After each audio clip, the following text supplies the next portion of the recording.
Let's talk about SOFI Technologies, stock symbol SOFI. This is a crowd favorite. A lot of people, especially among retail, loves trading this stock and a lot of long-term investors in it as well. They've seen a lot of success going all the way back to August when we had this huge breakout right here that carried over into September and then went from about $8 all the way up to $18. A lot of people got really excited about the prospects going forward. But since then, going all the way back here to late January, the stock has fallen about 33%.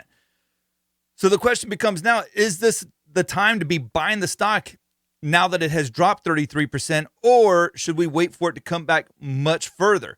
What I'm going to do in this video is I'm going to analyze this stock. I'm going to use my technical analysis to highlight the key levels that you need to be watching for, as well as the risk management that goes into trading a stock like this.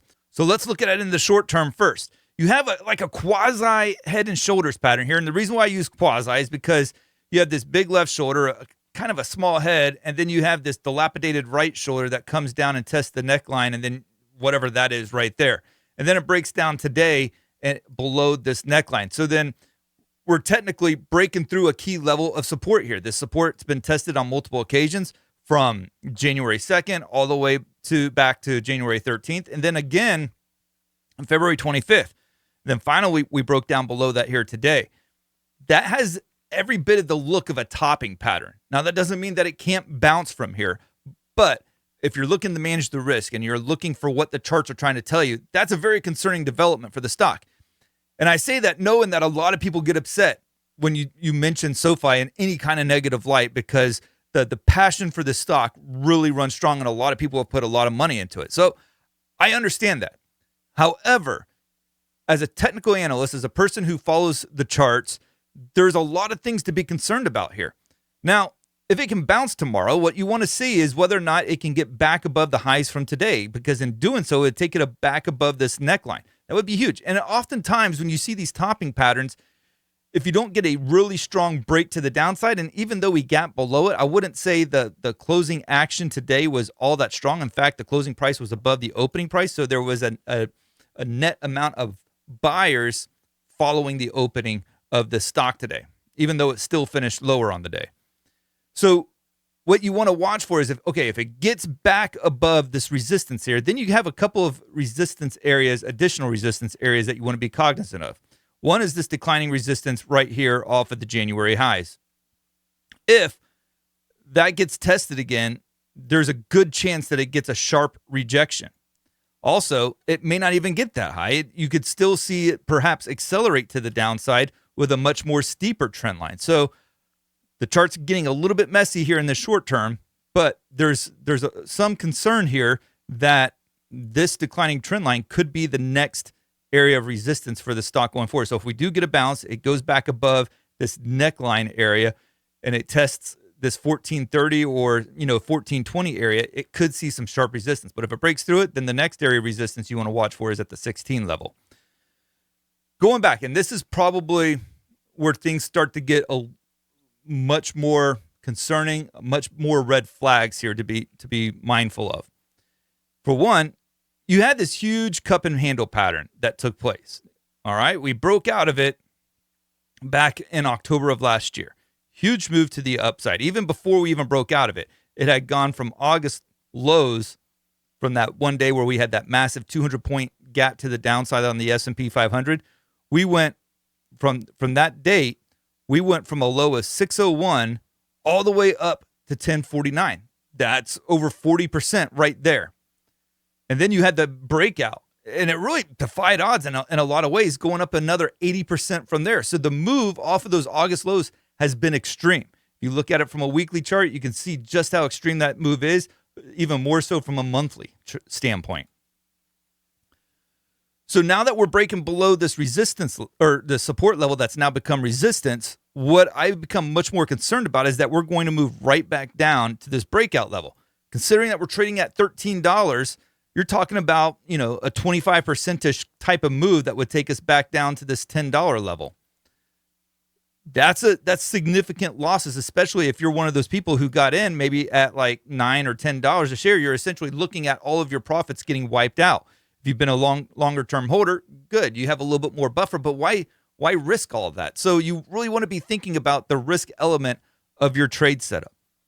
Now, the next thing that I would want to point out is this rising trend line. And this would be kind of like the doom and gloom worst case scenario here.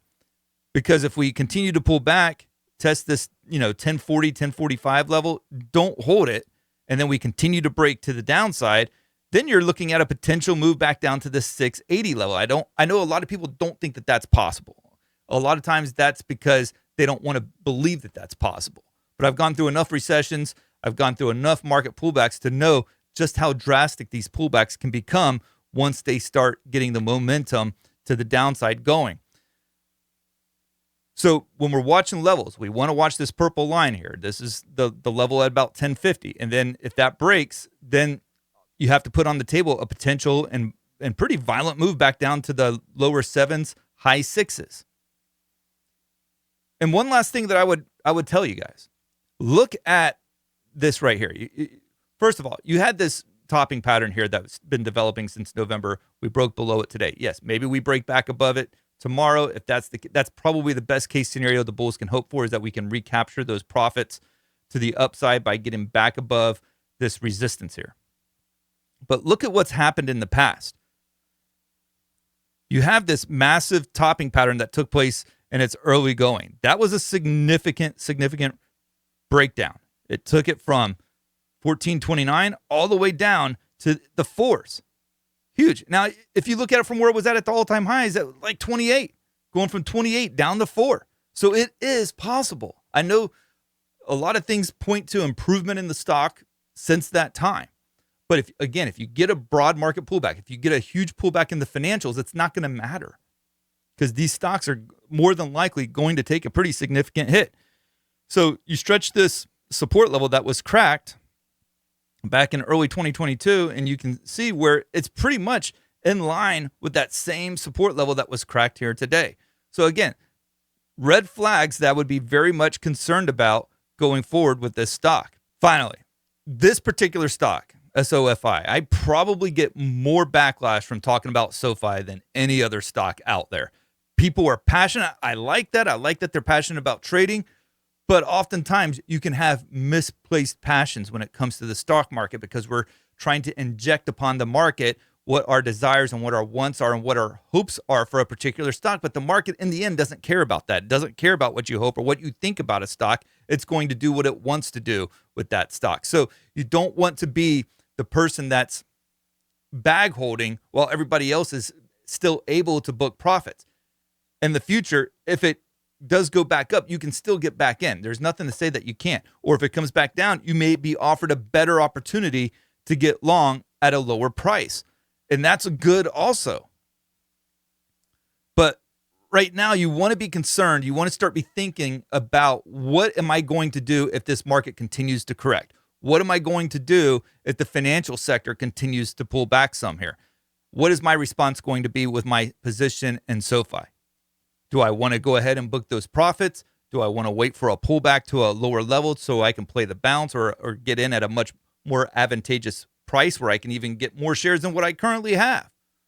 Those are the questions that you want to be asking yourself. If you enjoyed this video, I would encourage you to like and subscribe. And let me know down in the comments below what's your plans with SOFI as a trade or investment. Are you buying? Are you holding? Or are you waiting for lower prices before you eventually get in? Stocks like SOFI and Robinhood, they've caught a lot of people by storm here of late, and there's still future potential to those stocks.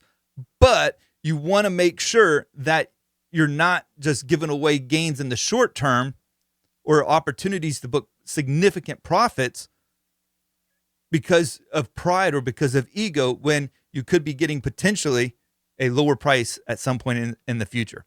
Thank you guys, and God bless.